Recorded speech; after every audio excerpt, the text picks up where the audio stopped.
competitive sports, the concept of roles exist, and to some 1.6ers chagrin, we've seen that concept being applied to competitive Counter-Strike now with the iteration of CSGO. I don't care if you call it a competitive sport or a competitive game. This video isn't about that. If you want to find my thoughts about that, I say them in other places.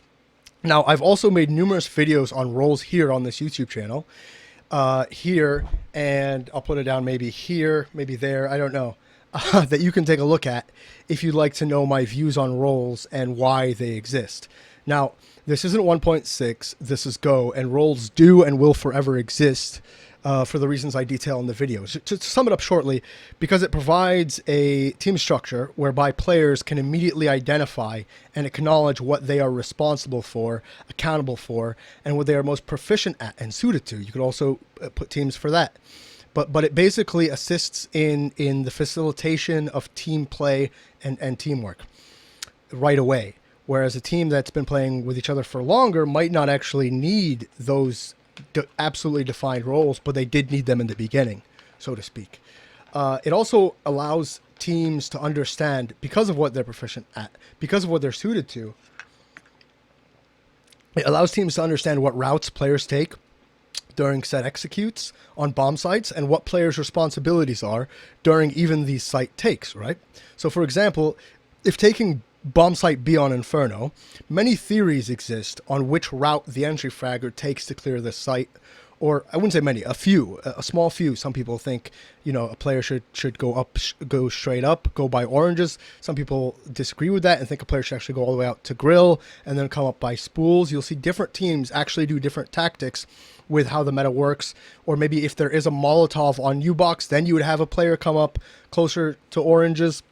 So a few theories exist on which route, for example, the entry fragger takes to clear the site, or where you want a support player or lurker to be holding angles from. Some people want their upper to be further back, maybe towards the wagon, posted up on a certain angle, maybe spools, maybe CT spawn. Some people want their support player and their lurker to invariably, you'll find this too, where they invariably cross over to pool, and then these players are actually holding new box from grill, while an entry fragger and the playmaker actually take routes into the site, you know, either coming up as well close to that and coming up by spools or coming up by oranges, for example.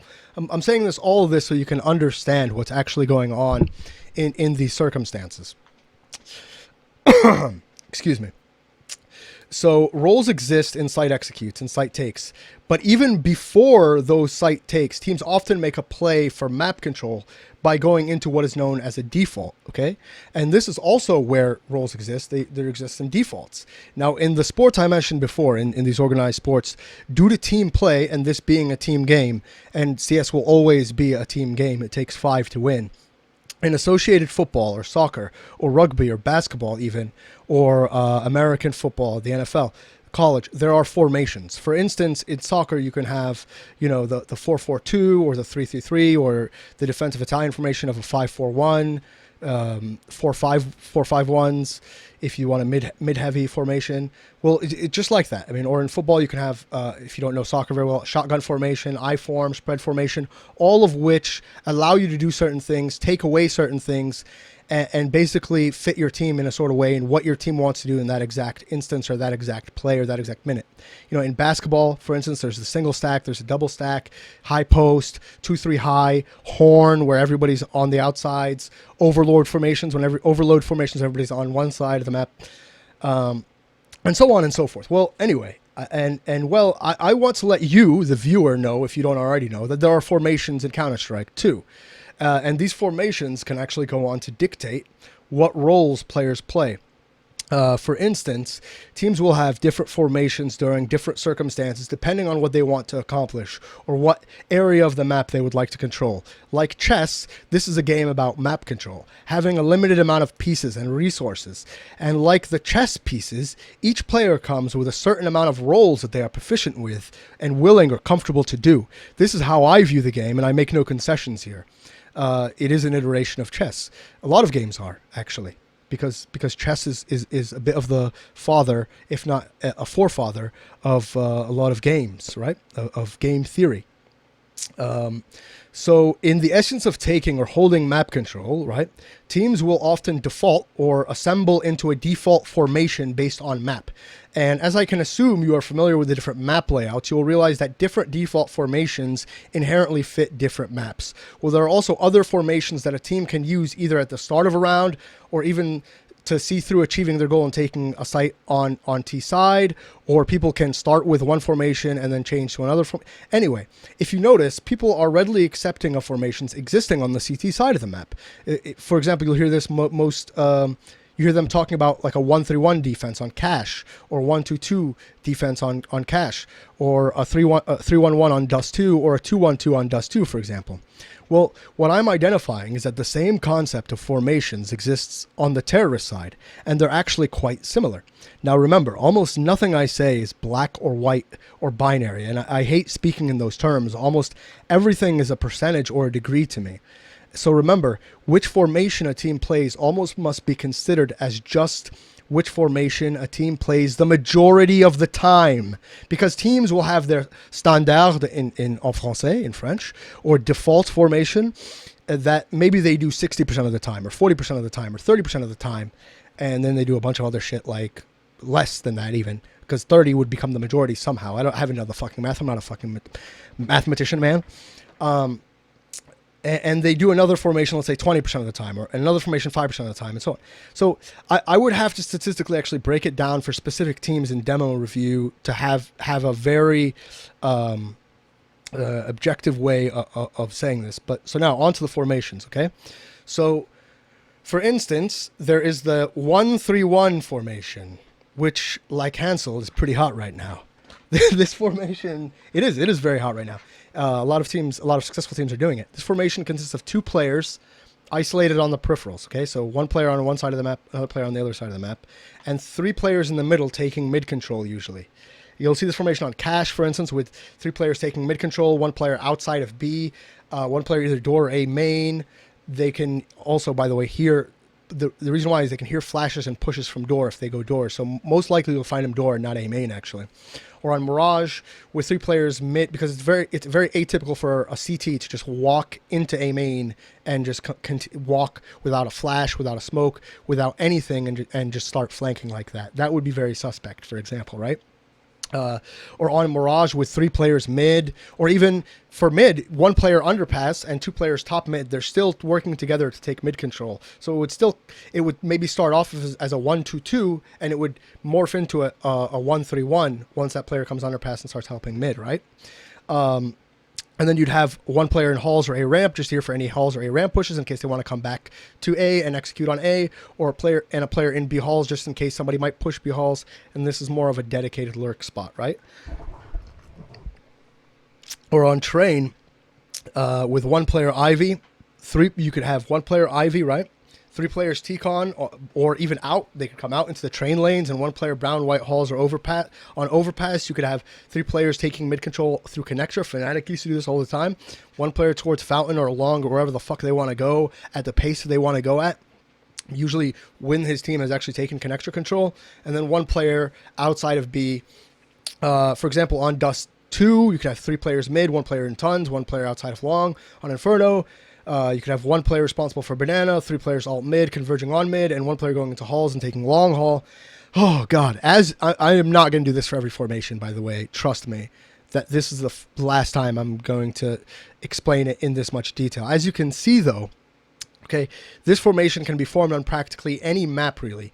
Even maps where it's not regarded as suitable in the current meta, and where typical 1-3-1 teams elect other default formations as their standard formation, or what they do the majority of the time on that map. And even on site takes, you can see this formation take hold. For instance, on Cobble, with three players going up mid, one long A, and then one player more of a dedicated lurker towards drop or B plat or throwing a fake, and then maybe lurking, backstabbing later, a dedicated backstabber. Or three players drop, for example, one player B plat, and one player backstabbing holding from A or long or mid. You see what I'm saying? This formation opens up for much looser play styles, people would call, more play styles, map control team styles. You'll see teams like Fnatic run this formation with Olaf on one side of the map and Flusha on the other side of the map. Or Envious run this formation with NBK on one side of the map and Happy on the other. This formation actually allows for teams to have usually full map control on the peripherals by putting skilled players capable of holding these areas or being trusted to take further areas, and then have 3 players whose goal is to take mid control. This formation is usually standard on most maps for a team which believes in taking map control, because they actually can trust these players to be able to hold the peripherals on their own, and then for the 3 players to take mid control on their own, and for the peripheral players to then decide and know when to flank from an area adjacent to the site that they want to hit. For example, taking mid control with 3 players on Dust 2, you'd come up Cat, and then someone would adjacently flank from long, and the B tunnels guy would backstab. Or taking mid control with 3 players on Dust 2, taking Cat, maybe going out mid to B, and someone adjacent flanks from B tunnels, or even simultaneously hits this bomb site, and the other player could backstab or come back or anything, right? So in this formation, typically you would see a fast lurker or an aggro lurker on one side, typically. And this is the guy who does those adjacent flanks typically, or even not sometimes. It doesn't necessarily matter to that extent. And you'll see a slow lurker or a passive lurker on the other side. The best example of this is like Flusha, Olaf, right? Flusha being that aggressive, fast lurker. Or even NBK being this. But NBK and Happy can switch off. NBK can go slow and Happy can work fast. And then you'd see a slow lurker or passive lurker on the other side like Flusha. And then in the middle you'd have an entry fragger, a trade fragger, playmaker, and a support player or opper. And in this formation, the interesting about this formation, this is why Fnatic always kind of confused some people about their roles. In this formation, the 3 middle players will almost always have an entry fragger. That's definite, right? And people will be setting up and helping that entry fragger too. But the other 2 players have to decide between the rifle or opper usually on who wants, or all the 3 players on who wants to be making spacing off the entry fragger, for instance, with some teams, or even the opper taking the role of the entry fragger and getting a pick, and the other 2 players holding angles and supporting that opper in case they get pushed, or with utility behind him, right? And in this formation, the 3 middle players will almost always decide between themselves, communicate between themselves on who's making contact or who's supporting the others into areas with utility. So as you can see, what I really hate is when people criticize roles by saying that it means that people will say that they can only do one thing, or that it makes players less versatile, as if like somebody will ask for a flash from Get Right, and Get Right will be like, no, I'm a lurker. I don't flash. I'm a lurker. Nope. Like that, that just blows my mind that people would even consider that. That would never happen in CS. Roles should never limit what a player does or can do, and they never do on successful teams, obviously. Because any player who would refuse to do something from their teammate that would help their teammate because it's not their role would just and should be discarded, in my opinion. I don't care. I don't care who this player is. I would cut him and let him go to another team so he can develop his team play, and then go buy him back once he does. But that's just if I was a billionaire, which I'm not. Next, we can look into the 3-2 formation, okay? Since I've described the 1-3-1 formation in great detail, I'll spare you the details because I'm pretty sure you can figure it out for yourself. You're not a fucking dumbass. I'm not going to belabor the point any more than I have, so I won't cut you short like that. The best example I could use for the 3-2 formation, because in the current meta right now, as of this video, it's commonly most seen on Cobble, where 2 players will help each other flash and, send one player out towards long plat while another player lurks drop. So actually two lurkers kind of work together there, right? From the 1-3-1. And it could also not be those specific roles, but it seems in the meta that that's the roles where it works best. And the rest of the team is going together, for example, through A halls, like long halls, like Virtus Pro, for instance, in their POV comms, a term I find very endearing. They call long A halls matrix. I've always liked that. And I know they love the movie, but it is kind of like a matrix because of so many designs and what's going on. These players can go like through long halls or mid, and being like the brute force team, that takes it together with entry, trade fragger, and support. So as you can see in this formation, the lurkers or the support lurk supports your dedicated lurker, right? So the lurker and then the guy who's like a hybrid support lurk, he would support your dedicated lurker, and then maybe he'd go to drop, maybe support him off plat or support him drop, and then he'd go continue making presence elsewhere, or especially in this formation within the same round, a team can start out in a 3-2 and then have this guy, support his teammate to get onto plat and then go drop off in this formation, okay? And the lurker can stay lurking and flanking, maybe dropping down drop, flanking A from connector, or can make presence drop, fall back, and then rejoin his team to help them execute on A site from mid once they take long holes control, right? So remember, basically what I'm trying to say is on all formations in the true model of one vision, I think that's a Brazilian term. It's got to be. It sounds so Brazilian. One vision. Uno visione or something, And team play CS, these players all work together, playing off of each other's interactions. And I'll make a video about this later, about playing off each other's interactions, because it's a very basic concept, but I want basic players to understand it. So then in the 3-2, it can actually morph into a 4-1 as that support lurk. He leaves that lurk player after supporting him and making a little interaction here, making a little presence here, and then he can go off and he can drop the rest and join the rest of the team where they are, right? So they could take long. He's meanwhile helping his teammate get onto plat. He's making presence drop, and his teammate's already up long, and then he starts going all by himself up mid. They help him clear mid through danger stairs. They go back towards long. He clears mid. Now he's coming up mid, and they're coming up long, and they're converging on the A site, right? And then for the execute of the A site, you could see how him being a lurker would help him sit by mid and wait for people to rotate onto A site while the rest of his team from long is actually converging onto the site, trying to get the kills by truck, trying to get the kills by the balcony. And that leads me to the 4-1 formation, right? Which is a really classic formation in defaults and site executes. In fact, set execute teams are the ones who are most likely to use this default formation for a greater percentage of the time.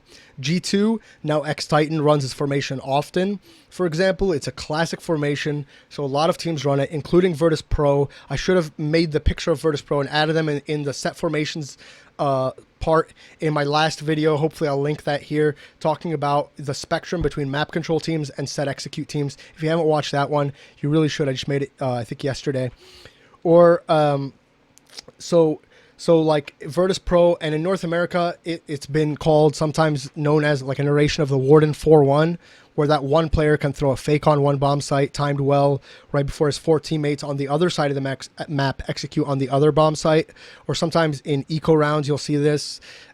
In pugs, you're not going to really see this in a match because no team would get fooled by it, where teams throw a fake and then one person tries to get a free plant on the other side of the map.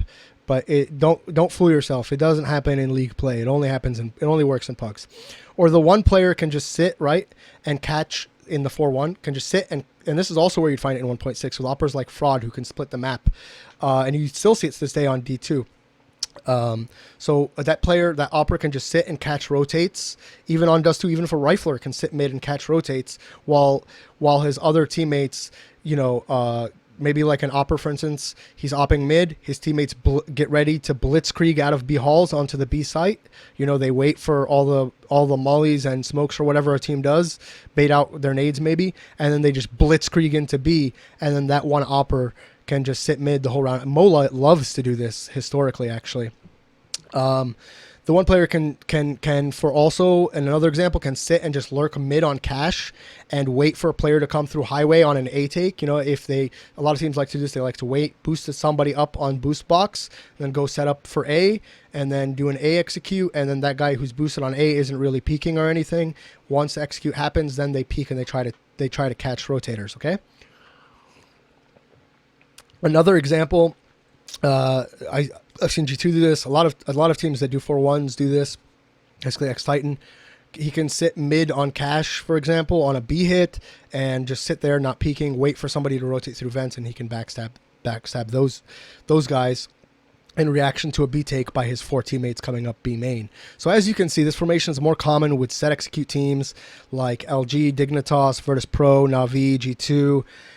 Which are more towards the set execute. No team is going to do a set execute 100% of rounds, I don't think. Maybe in a few games, a team has done a set execute every single round of the game at the very highest level of Counter-Strike, but it's not a 100% thing. It's not a 100% or 0 thing. It's like, this team does a set execute 70% of the time. This team does it 30%, 40%, okay? It's more like 70-30.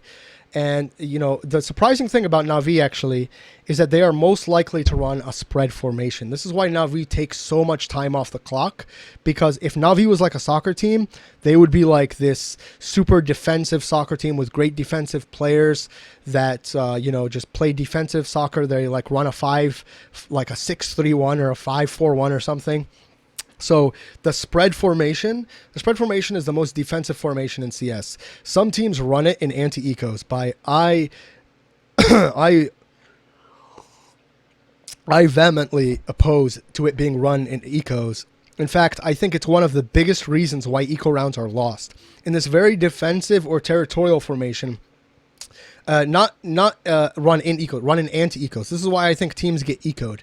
Okay. In this very defensive or territorial formation, though, the Ts basically each partition off and are each responsible for one lane of the map, which typically serves as an interaction point between the CTs and Ts. The best example I could give you is Cache, okay? So, for example, on Cache, a spread formation would typically be called at the very start of the round, and then teams would fall into another formation to execute or even to get aggressive in some form of a way. So Ts would basically have one player outside of B, one player watching for a mid push behind red or in useless room, one player watching for the counter boost, usually by truck, one player watching for the A main aggression, and one player door. You see how predictable this becomes and how these players are all isolated on the map. This is the example of the spread formation though. But because teams don't like to leave oppers alone, on other maps where there are less lanes, count them. There are 5 on Cache. You can count how many lanes there are on each map. Basically 4-lane maps like Cobblestone or Dust 2, you can see the spread formation being a 1-1-1-2, where there's a player like here watching this area, there's a player here watching mid, there's a player here watching this area, and then there's an opper and his support player on another part of the map, long or cat or long A on cobble or B plat, wherever, it doesn't really matter. So cobble's actually a great example. But anyway, so God, really bad smoker's cough.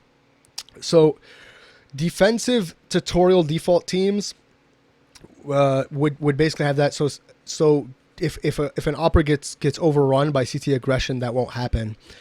And you'll see defensive tutorial default teams like Guardian on Na'Vi want to support their opper. You'll see them running this formation often. You'll see a lot of teams run this formation though. Don't think it's just for Na'Vi. Sometimes this formation can also be easily transferred. This is what Na'Vi does and other teams do, to a more common and less territorial formation when one player who's by himself just goes to join up with another player, right? So 1-1, 1-1-1-2, and then that 1 and 1 go and join together, and it becomes 2-1-2 or a 2-2-1. And the 2-2-1 formation is classically run, I think, most typically on Inferno. And of course, it's run on every other map. Every map you can have an iteration of this formation. But I'll use, and that's why it's so common too. It's also been around for a while in Go specifically. But I'll use Inferno as my example here, okay? Where a team will basically put 2 players banana, 2 players alt mid, maybe 1 player Mexi pit in mid, and then he comes up and he attempts to take brackets control with his other teammate. And then you'd have 1 player in halls. It's also even used in Dust 2, Mirage, every map, okay? It was a very popular map for NIP, for example, where they'd have Exist and Freiburg together, Fiflaren and Forest together, or another iteration of that, and then Get Right lurking alone. Even Fnatic would would do this very commonly about a year ago, would employ this more often. All teams more or less use this formation a decent amount, actually. I don't want you to get the idea that only a limited amount of teams do this formation a good amount of time, because it's probably actually the most classically standard formation, because it allows for a lot of team versatility where 2 players are working in pairs together, one supporting the other, and another 2 players are working together, one supporting the other with their own goals, and then another player is lurking, and he can fulfill everything that you would need out of a lurker, and all those goals are really aligned. So when this is a conscious effort and people aren't just randomly spawning and going off and deciding what they want to do and not communicating in a pug, like what they want to do and falling ass backwards into a formation, then it's an actual 2-2-1 formation. If you're communicating and you have the intention of, I'm going to support you. Okay, I'm going to clear this. Okay, I'm going to support you and I'm going to clear this. So 2 people are working in tandem, 2 people are working in tandem. And one guy's, okay, I'm going to go over here and I'm going to throw a fake and then I'm going to backstab later or something. or I'm not gonna make any, I'm not gonna peek, I'm not gonna make any presence, guys. I'm just letting you know I'm baiting the fuck out of you guys, and then I'm gonna backstab or I'm gonna fall back to mid or something, whatever. It doesn't matter, right? So the last one is the overload formation, which is basically when you have all 5 players just rush in one area, execute, or they don't have to execute, you know, they can just throw like a smoke and a flat or a bunch of flashes and just rush. They don't have to rush either. They can just all 5 go to this one area and then execute. This is still an overload formation and try to take a site. This formation is a set execute formation. It's not really found that often with map control teams. Maybe like 1% or 5% of the T-side rounds you'll see it happen for a map control team. On set execute teams, you'll find this happen more often. Usually in eco rounds, teams will try to do this in order to T-side eco rounds to get the bomb down, get the round over, or get a few guns down or something. You know, especially just to get the bomb down, throw a few smokes, through a few flashes, and just try to get the bomb down. Sometimes teams will do this after timeouts, though, on full gun rounds to completely throw their opponent off guard and do something new and unexpected if they had not been doing anything like this in the rounds prior. It makes for a great change of pace, especially, okay? Okay, these are the formations that you'll find in T-side Counter-Strike. I hope you enjoyed the video. I hate saying this, but if you, I really don't. I never thought of myself as one of these guys, but I started to realize the sense and logic in it. If you did watch all the way through this video, I've realized it does actually help. If you would like the video, please like, comment. Be sure to subscribe to my channel for more content like this and not like this, whatever I see fit, you know. I appreciate you dearly, though, the people who have watched this video all the way through. So if you watched it all the way through, please leave a comment. Maybe say formidably forming formations, and then I can know, like, okay, this amount of people have actually, you know, sat down and watched me talk about shit, even though they don't respect me as a person whatsoever or something, you know, for this long, which is pretty cool, and I really appreciate it. Thank you.